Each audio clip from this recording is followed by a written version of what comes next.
Ya, baik. Selamat sore semuanya. Assalamualaikum warahmatullahi wabarakatuh. Suaranya bisa masuk jelas terdengar? Waalaikumsalam warahmatullahi wabarakatuh, Bapak. Bisa, Bapak? Jelas, Pak. Ya. Oke, untuk yang sudah masuk ke virtual Zoom bisa mengaktifkan on cam-nya siapa saja yang sudah hadir di sore hari ini untuk mata kuliah metalurgi fisik ya. Iya, Bapak. Siap, Pak.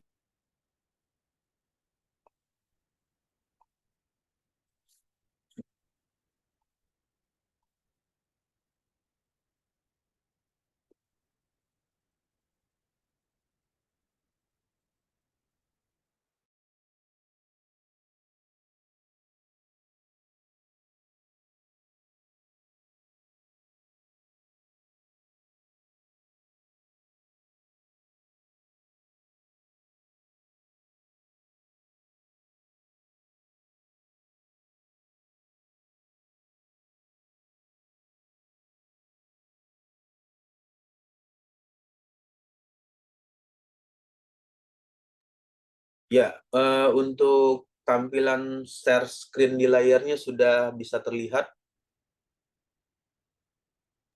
Terlihat, Pak. Ya, oke, baik. Ini adalah pertemuan pertama ya untuk mata kuliah metalurgi fisik. Di mata kuliah metalurgi fisik ini kita akan banyak menceritakan mengenai masalah eh, logam karena sesuai dengan namanya metalurgi itu diambil dari kata metal ya. Metal itu artinya logam. Bagaimana karakteristik secara fisik dari material tersebut atau bagaimana cara mengolah material tersebut menjadi produk tertentu atau menjadi barang tertentu sesuai dengan kebutuhan. Nah, yang perlu diketahui dari metalurgi fisik ini bisa mengetahui bagaimana karakteristik atau properties material dari logam tersebut.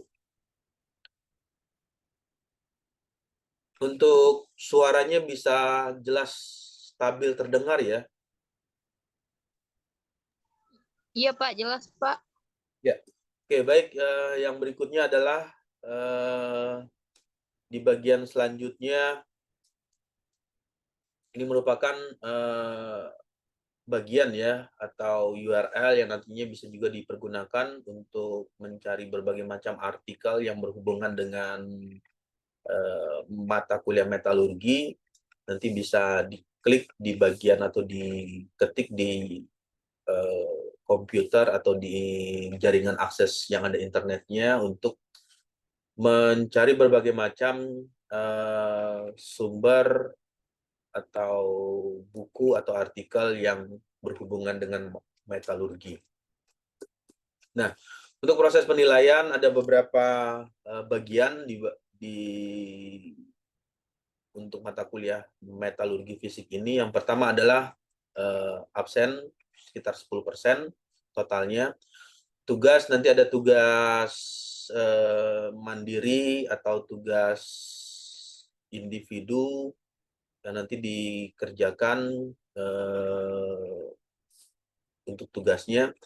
Lalu UTS umumnya dilakukan di pertengahan semester, dan di bagian akhir adalah ujian akhir semester dilakukan setelah semester berakhir. Nanti ada ujian akhir semester dengan total penilaian nilai maksimalnya adalah 100 atau 100%.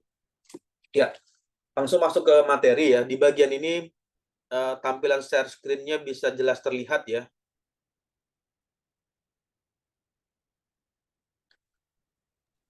Jelas. Ya. Kemudian untuk bagian ini menceritakan tentang fisikal metalurgi atau secara fisik. Umumnya material yang secara metal atau terbuat dari logam ini mengandung unsur Fe. Fe itu adalah ferrum, karbon, kemudian ada nikel ya. Nah, bagaimana komposisinya? Komposisinya ya kurang lebih 95,3% mengandung ferrum, kemudian 0,1% mengandung karbon, dan 4,6% mengandung nikel. Ya, dengan mengetahui karakteristik komposisi dari material tersebut, maka bisa diketahui bagaimana secara susunan, secara struktur atau secara mikronya komponen dari elemen yang terkandung di metalurgi tersebut. Nah, hal-hal apa yang bisa berfungsi secara material? Yang pertama dari physical metalurgi ini, yang pertama mengandung atau bisa memindahkan proses perpindahan termal atau perpindahan panas, karena unsur yang terbuat dari logam memiliki fungsi sebagai penghantar termal. Jadi ada sifatnya bisa menghantarkan termal. Kemudian bisa juga bersifat sebagai magnetik karena ada unsur logam ya, ada unsur ferrum, jadi bisa menyimpan energi magnet, dan di bagian akhirnya juga bisa menghantarkan aliran listrik, sehingga sifat dari secara fisik untuk material yang terbuat dari metalurgi ini bisa menghantarkan aliran listrik. Nah, kemudian di bagian yang berikutnya adalah secara struktur. Bagaimana struktur dari sifat metalurgi ini? Yang pertama, strukturnya string. String itu artinya kuat, dan ini adalah keras. Toughness ini berhubungan dengan daya tahan terhadap kekuatan atau force atau gaya yang bekerja dari luar. Nah, ini adalah sifat-sifat dasar dari material yang bersumber dari metalurgi. Ya, lalu apa saja tujuan umum atau tujuan utama dari mata kuliah metalurgi ini? Yang pertama adalah untuk memberikan pemahaman kepada mahasiswa ya atau student tentang sifat fisik. Kenapa hal ini dibutuhkan pengetahuan dasarnya sifat fisik? Karena dengan mengetahui karakteristik secara umum atau secara fisik, jadi bisa menentukan jenis material apa yang akan dipergunakan pada saat membuat suatu rancangan atau desain mesin tertentu yang berbahan dasarnya itu adalah logam. Dan kaitannya antara sifat-sifat fisik logam terhadap sifat mekanik. Nah, di bagian ini nanti ada kekuatan bagaimana material tersebut tahan terhadap gaya yang bekerja dari luar, kemudian kelelahan material tersebut pada saat menerima beban atau menerima gaya, sehingga menyebabkan material tersebut menjadi rusak atau menjadi hancur, atau bagaimana mengetahui material ini apakah masih aman dan kuat terhadap gaya yang diterimanya ketika material tersebut menerima gaya dari luar.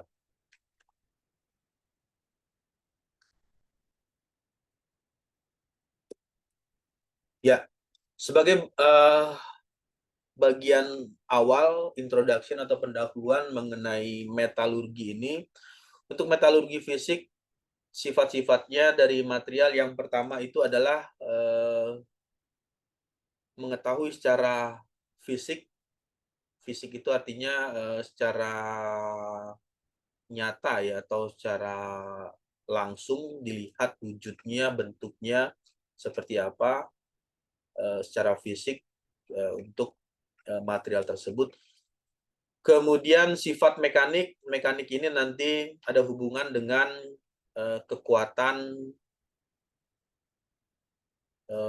material ketika material tersebut mendapatkan force atau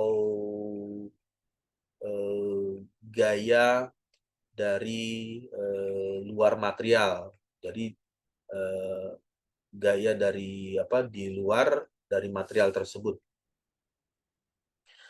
Lalu yang selanjutnya bagaimana mengelola atau menggunakan material yang terbuat dari logam ya, dari logam tersebut untuk dibentuk menjadi misalnya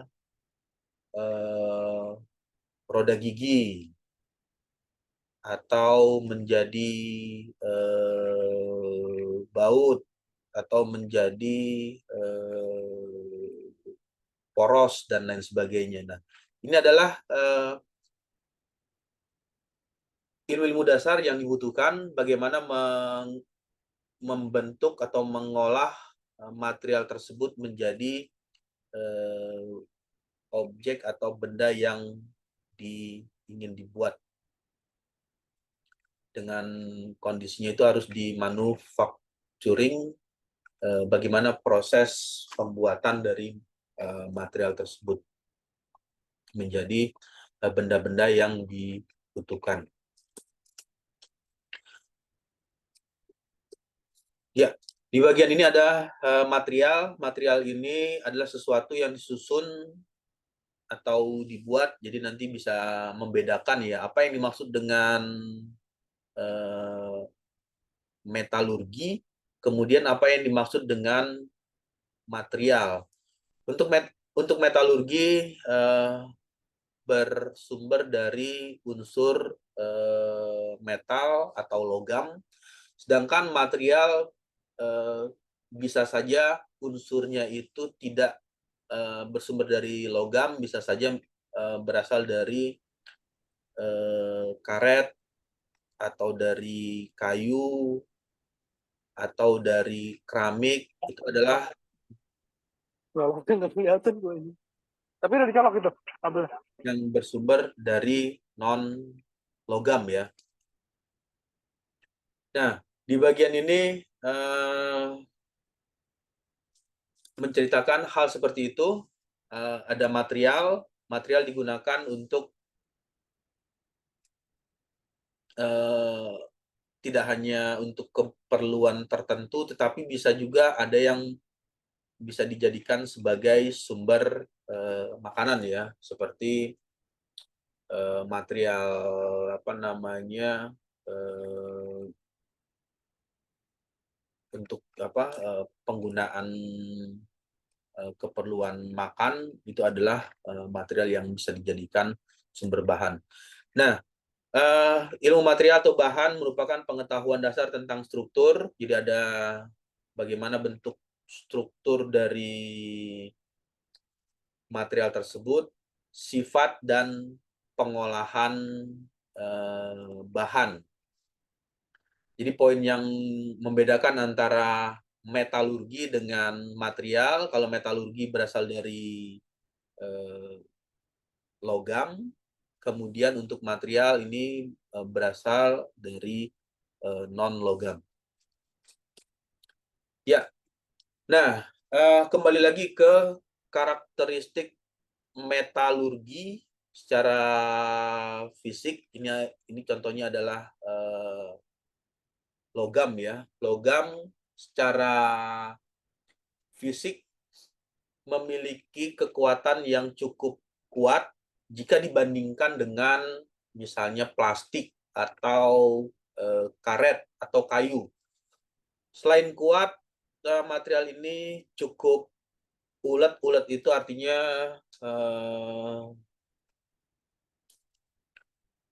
partikel atau unsur atom yang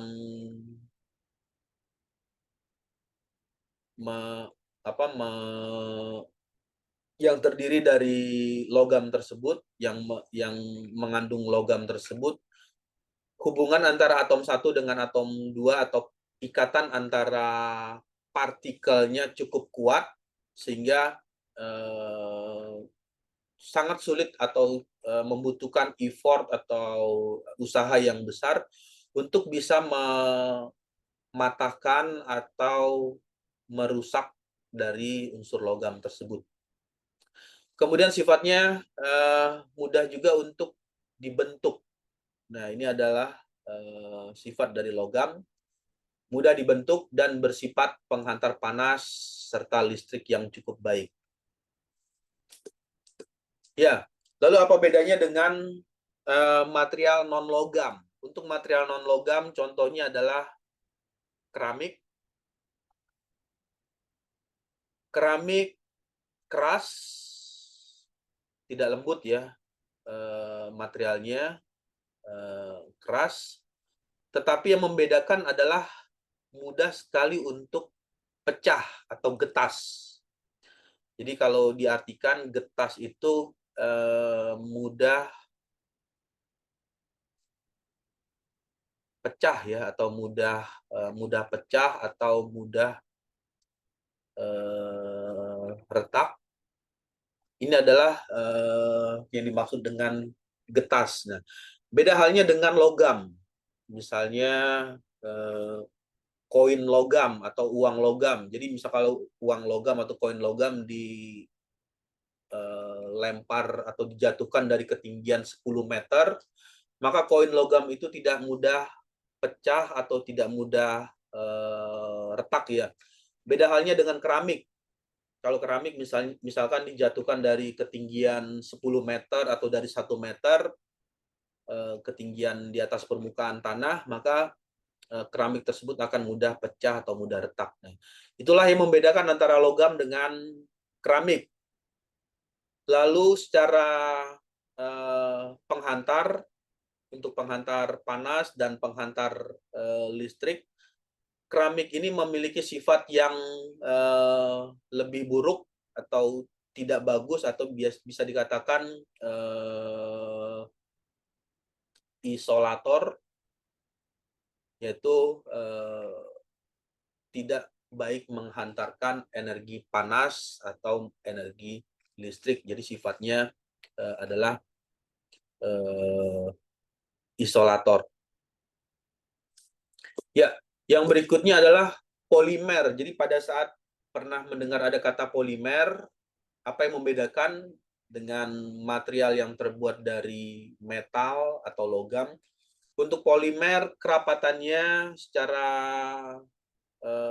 partikel atau struktur atomnya kerapatannya lebih rendah, memiliki penghantar panas dan listrik yang sama buruknya dengan keramik. Jadi polimer ini sifatnya isolator sama halnya seperti keramik. Lalu yang berikutnya adalah komposit. Nah, untuk bagian komposit ini jelas masuk dalam kategori unsur non-logam, merupakan gabungan dari dua buah bahan atau lebih yang masing-masing memiliki sifat yang hampir sama antara lapisan 1 dengan lapisan 2, lapisan 3. Jadi bisa dibayangkan komposit ini sama halnya seperti kue lapis ya, atau kue yang memiliki lapisan. Jadi ada lapisan warna tertentu, warna merah, warna kuning atau warna biru, disusun menjadi suatu bahan yang dinamakan dengan bahannya itu adalah komposit. Ya. Nah, secara visual nanti bisa mengetahui atau membayangkan bahan ini terbuat dari material yang berbahan logam. Jadi kalau berbahan logam itu ya tampilannya seperti ini. Untuk materialnya yang terbuat dari logam, material ini bisa dibentuk dengan bentuk yang cukup unik ya, bervariasi sesuai dengan keperluan. Ada yang bisa dibentuk dengan radius tertentu, dengan sudut tertentu, kemudian bisa diukur atau diukir ya dengan sudut kemiringan tertentu, dengan variasi jumlah kemiringan tertentu, sehingga material logam ini seringkali banyak digunakan untuk keperluan misalnya membuat roda gigi atau membuat skrup atau baut, atau bahkan material logam ini digunakan sebagai bahan dasar untuk membuat pesawat terbang. Itu juga bisa dipergunakan menggunakan material yang bersumber dari logam. Ya, ini merupakan tampilan secara visual dari pengolahan metalurgi atau unsur logam tersebut untuk dibuat menjadi berbagai macam komponen ya. Di bagian ini ada komponen roda gigi, kemudian bisa juga dibuat untuk menjadi pegas atau ulir, lalu bisa juga dibuat untuk menjadi poros ukuran kecil. Itu bagian dari material yang terbuat dari logam. Ya, yang berikutnya adalah keramik. Keramik ya sama seperti yang tadi sudah diceritakan, sifatnya adalah getas, mudah pecah atau mudah pecah atau mudah retak atau gampang retak ya, atau mudah pecah, mudah retak, mudah hancur. Itu adalah sifat umum atau sifat utama secara karakteristiknya, secara fisik keramik tersebut mudah hancur dan mudah rusak. Jika menerima gaya atau force yang diartikan bahwa force atau gaya tersebut lebih besar dari kemampuan keramik tersebut untuk menerima gaya dari luar. Nah, ini adalah secara gambar ya, secara visual seperti apa material yang terbuat dari keramik atau material yang diartikan sebagai material non logam atau material yang tidak bersumber dari metalurgi. Ya, lalu yang berikutnya polimer. Polimer ini berupa lapisan ya. Jadi untuk material yang terbuat dari polimer atau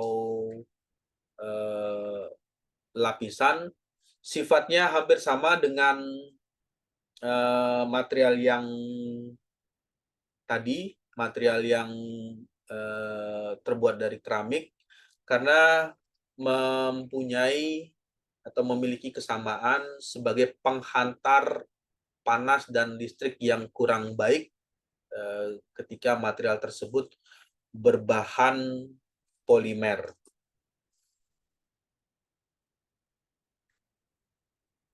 Tampilan share screen-nya bisa jelas terlihat ya. Jelas, Pak. Terlihat, Pak. Ya, ini adalah material yang terbuat dari komposit. Dikatakan komposit merupakan gabungan dari dua bahan. Jadi ada bahan satu, ini bahan dua, bahan 3, bahan 4, dan bahan 5. 1, 2, 3, 4, 5. Merupakan gabungan dari dua bahan atau lebih yang masing-masing disusun secara seperti ini. Nanti disusun, digabungkan bahan 1, 2, 3 tersebut. Inilah yang dimaksud dengan komposit. Komposit itu merupakan gabungan dari dua bahan atau lebih. Ya, tampilannya bisa seperti ini untuk material yang berbahan komposit. Jadi ada bagian 1, 2, 3, 4, 5 atau bahkan lebih dari dari 5 bahan yang dipergunakan.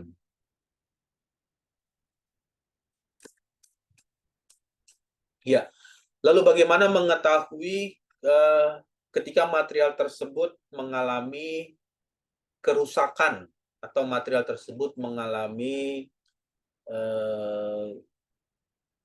ketidaknormalan atau rusak? Yang pertama, tanda-tanda material rusak yang pertama mengalami penurunan efisiensi material. Jadi efisiensi dari material tersebut mengalami penurunan. Nah, ini hal ini bisa dilihat dari material tersebut, misalnya material tersebut berasal dari atau bersumber dari logam. Nanti bisa dilihat ketika logam ini sudah memiliki kemampuan yang sudah kurang, misalnya dalam hal menghantarkan panas. Menghantar panas atau mengirimkan panas atau menghantarkan aliran listrik. Jadi pada saat material tersebut memindahkan energi listrik memiliki nilai efisiensi yang berkurang atau efisiensi yang menurun, sudah dipastikan bahwa material tersebut sudah mengalami dengan kondisi yang rusak. Lalu yang kedua, material logam bisa dipakai operasi tetapi tidak aman pada saat dipergunakan. Nah, ini kondisinya material tersebut sudah mau rusak. Lalu yang ketiga ya, ini pertama, kedua, dan ketiga itu material tersebut benar-benar rusak. Ya, itu bisa dilihat secara visual, secara melihat secara langsung dari material tersebut. Kalau misalnya logam tersebut yang awalnya berbentuk batang atau berbentuk kawat, kemudian karena adanya pengaruh korosi atau ada proses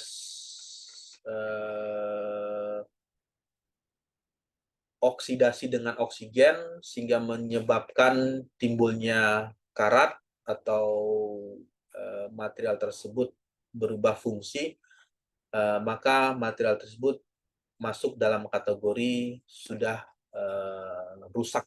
Jadi material tersebut perlu dilakukan renewable atau penggantian dari material tersebut.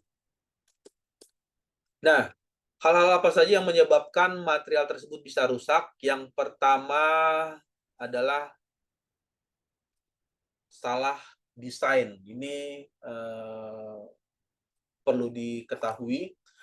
Pada saat menggunakan material yang terbuat dari logam, kemudian material yang terbuat dari polimer, atau material yang terbuat dari karet, itu harus diketahui karakteristik secara fisik dari material tersebut, karena pada saat ada kesalahan dalam hal desain, ini juga menyebabkan kerusakan pada material yang akan dipergunakan tersebut. Yang kedua adalah salah dalam hal memilih material. Jadi pada saat menggunakan material ada kesalahan dalam hal memilih material, juga bisa menyebabkan kerusakan pada material. Yang berikutnya, proses perawatan atau maintenance ini memberikan kontribusi terhadap rusaknya material. Jadi misalnya merawat material yang terbuat dari logam dengan merawat material yang terbuat dari keramik. Ini adalah hal yang berbeda antara material logam dan keramik. Lalu bagaimana melakukan perawatan atau maintenance untuk dua material yang berbeda tersebut. Nah, hal ini yang perlu dilakukan ketika ada kesalahan dalam melakukan perawatan material yang terbuat dari logam dan material yang terbuat dari keramik, bisa menyebabkan kerusakan pada material tersebut. Lalu yang selanjutnya adalah ada kesalahan dalam proses pembuatan material tersebut. Misalnya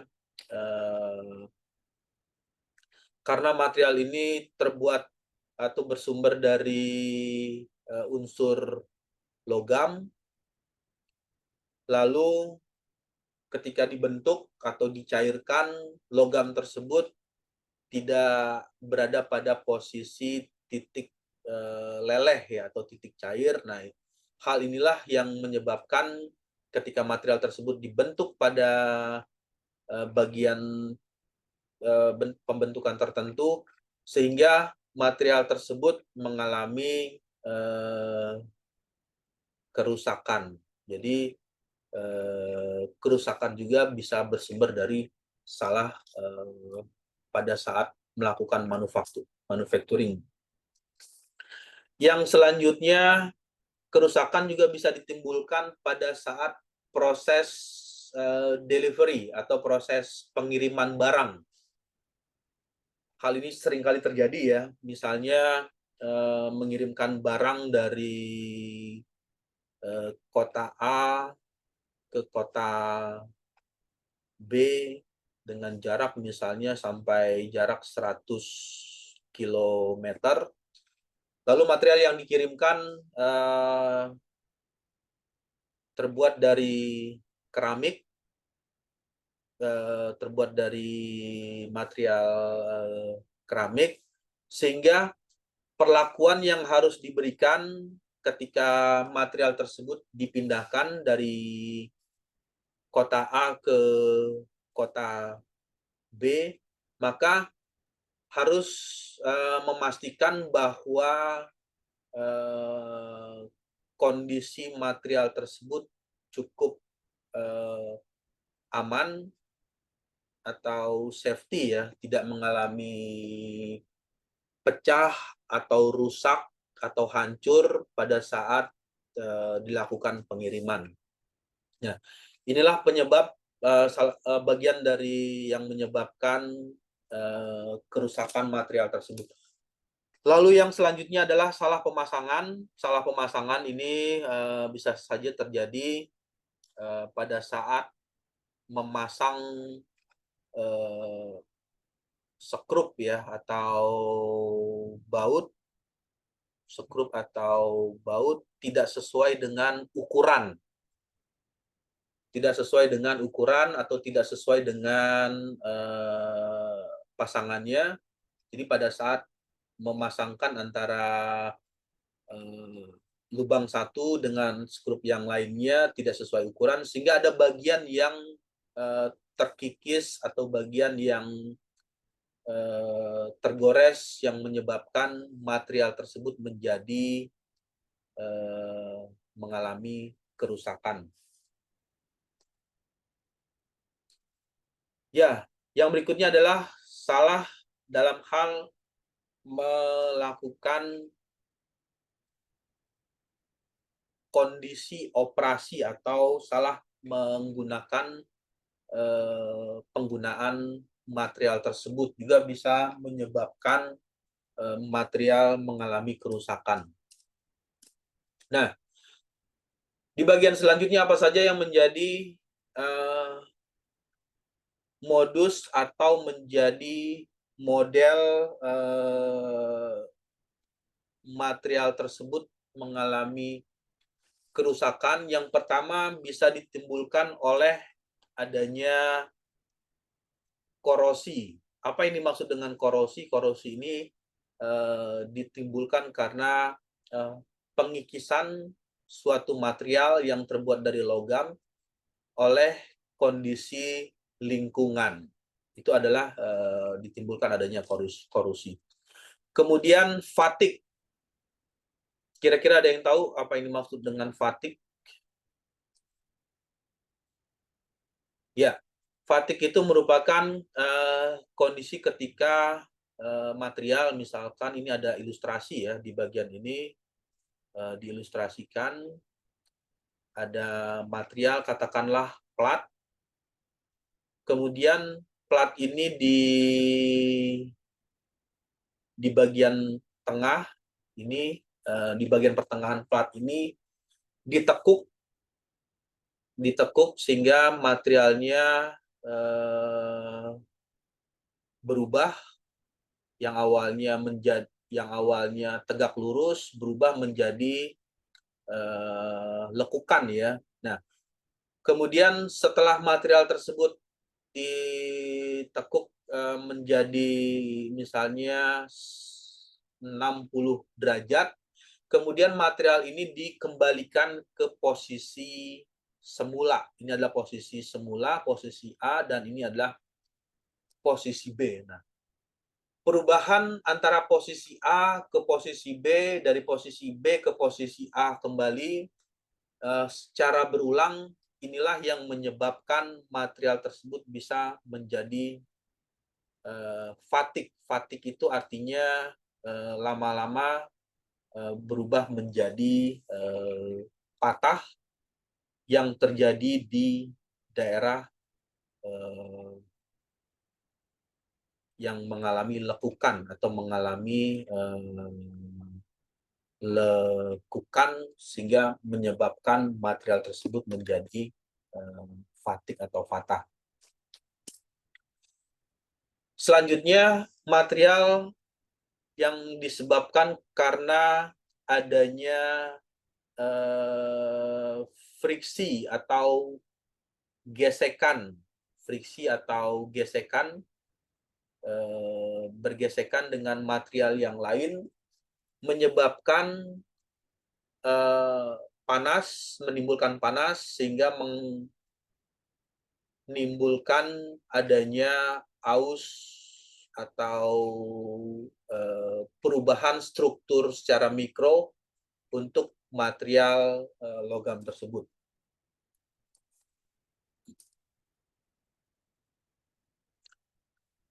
Yang selanjutnya adalah proses pengelasan. Pengelasan juga bisa menyebabkan kerusakan pada material pada saat material tersebut disambungkan antara material logam 1 dengan logam yang 2 atau logam yang 3 disambungkan dengan proses pengelasan bisa menyebabkan material yang terbuat dari logam tersebut mengalami kerusakan. Yang berikutnya adalah proses mulur. Mulur ini yang dimaksud dengan mulur adanya proses penarikan. Misalnya ini ada ilustrasi ya. Ini ada material. Kemudian material tersebut ditarik dengan gaya misalnya 1000 Newton. Lalu material tersebut mengalami perubahan yang awalnya panjangnya 10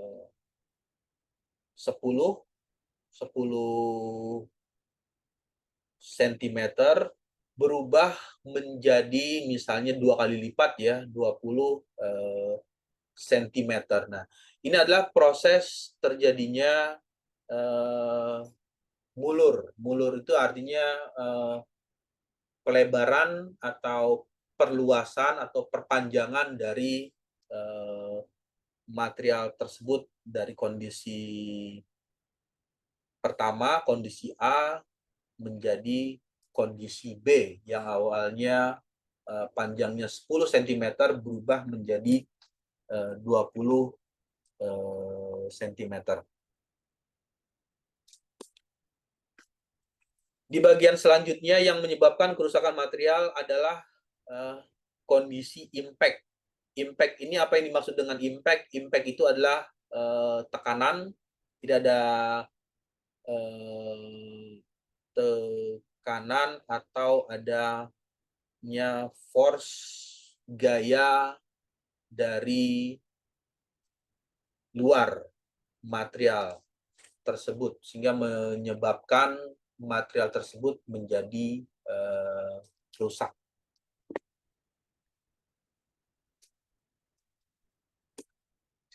Ya, sampai sini suaranya jelas terdengar dengan stabil ya. Jelas, Pak. Jelas, Pak. Ada pertanyaan atau ada yang mau ditanyakan atau didiskusikan?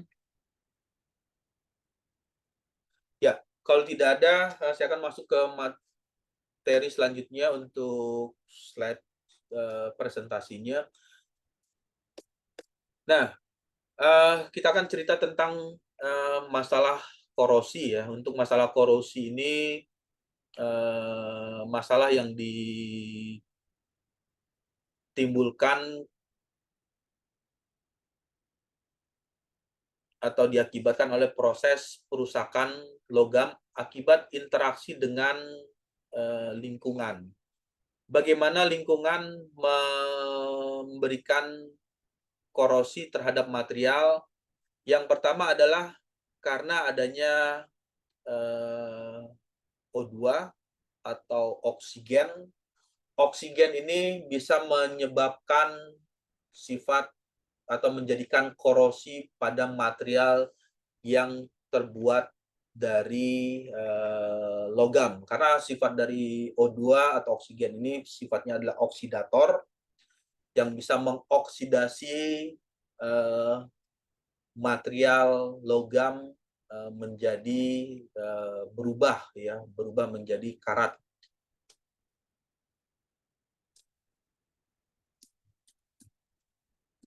Nah, syarat terjadinya korosi yang pertama ada terdapatnya logam anoda dan terdapat logam mengandung unsur katoda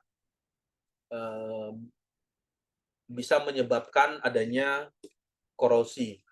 Lalu yang ketiga, media lingkungan yang menghubungkan antara logam anoda dan katoda tersebut atau logam anodik dan katodik menyebabkan terjadinya korosi.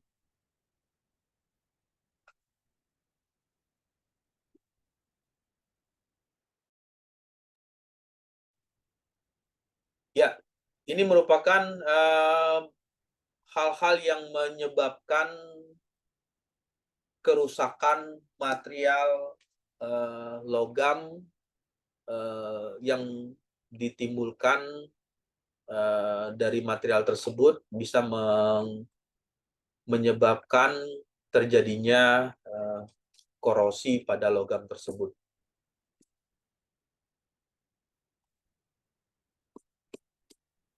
Nah, secara morfologi nanti sifat-sifat korosi dari material tersebut.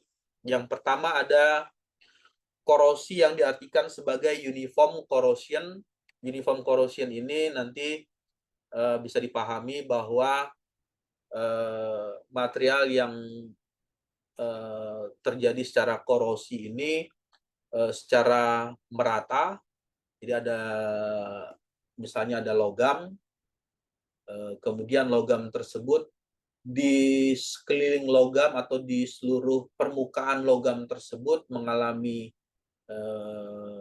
korosi atau mengalami proses terjadinya atau timbulnya karat ya kalau dari hasil korosi tersebut terjadi secara serempak atau terjadi secara uniform di seluruh permukaan logam tersebut. Itu adalah korosi yang terjadi secara uniform.